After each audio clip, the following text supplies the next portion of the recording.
இன்றைக்கான mini vlog பார்க்கலாமா?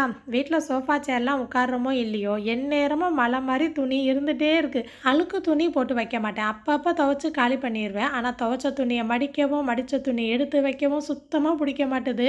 இந்த சோஃபாவுக்கு பக்கத்துலேயே தான் உட்காந்துருப்பேன். துணி கிடக்கிறத பார்த்துக்கிட்டாவது இருப்பேனே தவிர மடிக்க தோணவே தோணாது. இன்றைக்கி சமைக்கிற வேலை இல்லை, அதனால் எல்லாத்தையும் மடித்து முடிச்சுட்டேன். இந்த வீடியோ சனிக்கிழமை எடுத்தது. இங்கே அந்தமானில் சனிக்கிழமை தான் மீலாது நபி. பள்ளிவாசலேருந்து சிக்கன் பிரியாணி வந்துச்சா, அவ்வளோதான். வேறு எந்த வேலையும் பார்க்க தோணலை. முட்டை அவிச்சிட்டு வெங்காய பச்சடி மட்டும் வீட்டில் பண்ணியிருந்தேன்.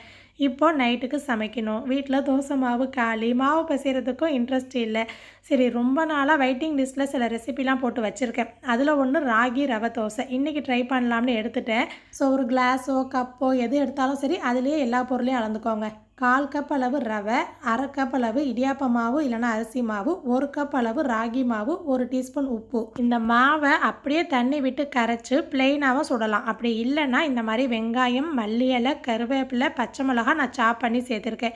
இது கூட இஞ்சி, கேரட் வேணும்னாலும் சேர்த்துக்கலாம். எல்லாமே கொஞ்சம் கொஞ்சமாக சேர்த்தா போதும். இந்த சாப்பரோட லிங்க்கு கேட்காதீங்க, ஷார்ட்ஸில் எந்த லிங்க்கும் ஒர்க் ஆகாது. நான் யூஸ் பண்ணுற ப்ராடக்டோட லிங்க் எல்லாமே லாங் வீடியோ டிஸ்கிரிப்ஷனில் இருக்குது. இன்னும் தோசை சுடவே ஆரம்பிக்கல, அதுக்குள்ளே கிச்சனில் பாதி ஜாமா கீழே வந்துருச்சு. இன்னொரு பக்கம் 1 டீஸ்பூன் ஜீரகம், 1 டீஸ்பூன் முழு மிளகு ரெண்டுமே சேர்த்துட்டு கொரப்பாக இடித்து சேர்த்துருக்கேன். இப்போ நம்ம எந்த கிளாஸில் எந்த கப்பில் எடுத்தோமோ அதாலேயே 3 கப் அளவுக்கு தண்ணி சேர்த்துட்டு கொஞ்சம் கூட கட்டி இல்லாமல் ஒரு விஸ்கு வச்சு நல்லா கரைச்சி எடுத்துடலாம்.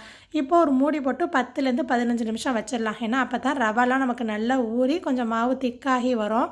கட்டாயம் 15 நிமிஷம் ஊற விட்டு அதுக்கப்புறம் சுடுங்க. நான் எடுத்திருந்த அளவு தண்ணி எனக்கு எல்லாமே கரெக்டாக வந்துருந்துச்சு. இன்னும் கொஞ்சம் நெய் கொஞ்சம் ரெண்டுமே மிக்ஸ் பண்ணிவிட்டு தோசைக்கல்லில் தேய்ச்சிட்டு நல்லா ஆவி பறக்கிற தோசைக்கல்லில் ஒரு தோசையாக சுட்டு எடுக்கணும். சுடும்போது ஹை ஃப்ளேமில் இருக்கணும். ஊற்றுனதுக்கு அப்புறமா மீடியம் ஃப்ளேமில் வச்சு கொஞ்சம் டைம் கொடுக்கணும். டைம் எடுத்து தான் வேகும். ஓரத்தில் பேப்பர் மாதிரி நமக்கு எடுத்துக்கிட்டு வரும். அந்த டைமில் தான் திருப்பி போடணும். எண்ணெய் நெய் மிக்ஸ் பண்ணி வச்சுருந்தோம் இல்லையா, அதில் கொஞ்சமாக எடுத்து வாசனைக்காக மேலே டச் பண்ணியிருக்கேன். அழகாக திருப்பி போட்டேன்ல, அதான் கிடையாது. இதுக்கு முன்னாடி 2-3 தோசையை பிச்சு தான் எடுத்தேன். அதெல்லாம் டேஸ்ட்டு பார்க்குறோன்னு சொல்லி சாப்பிட்டே காலி பண்ணிட்டோம். அதுக்கப்புறம் சுடும்போது ஹை ஃப்ளேமில், வேக வைக்கும் போது மீடியம் ஃப்ளேமில், சிம்லன்னு வச்சு சுடும்போது கரெக்டாக வந்துச்சு. இது தோசை சுட டைம் எடுக்கும். அந்த கேப்பில் மறுநாள் சண்டே காலையில் பொங்கலும் சாம்பாரும் வச்சிடலாம்னு பொங்கலுக்குள்ளே அரிசி பருப்பு, சாம்பாருக்குள்ளே பருப்பு ரெண்டையுமே நல்லா களைஞ்சிட்டு ஒரு பாக்ஸில் போட்டு ஊற வச்சுட்டேன். அதை அப்படியே ஃப்ரிட்ஜில் வச்சுருவேன். காலையில் எப்போ எந்திரிப்போம் தெரியாது. எந்திரிக்கும் போது உடனே வேக வச்சிடலாம். இந்த பக்கம் தோசையை அடுக்கிறேன். வீடியோ ஆடுதேன்னு பார்த்தா பேஸ்மெண்ட்டும் வீக்காக இருக்குது. இந்த வாண்டை பாருங்கள். இந்த தோசைக்கு நான்ஸ்டிக் கல் இருந்தால் இன்னுமே ஈஸியாக எடுக்க வரும். கெட்டியான தேங்காய் சட்னி நல்ல காம்போவாக இருக்கும். வீட்டில் காலையில் அரைச்ச தக்காளி சட்னி இருந்துச்சா, அதையே வச்சு சாப்பிட்டாச்சு. ஒரு சேஞ்சுக்கு இந்த ரெசிபி ட்ரை பண்ணி பாருங்கள். இந்த ஷார்ட்ஸ் பார்த்தவங்களுக்கு தேங்க்யூ.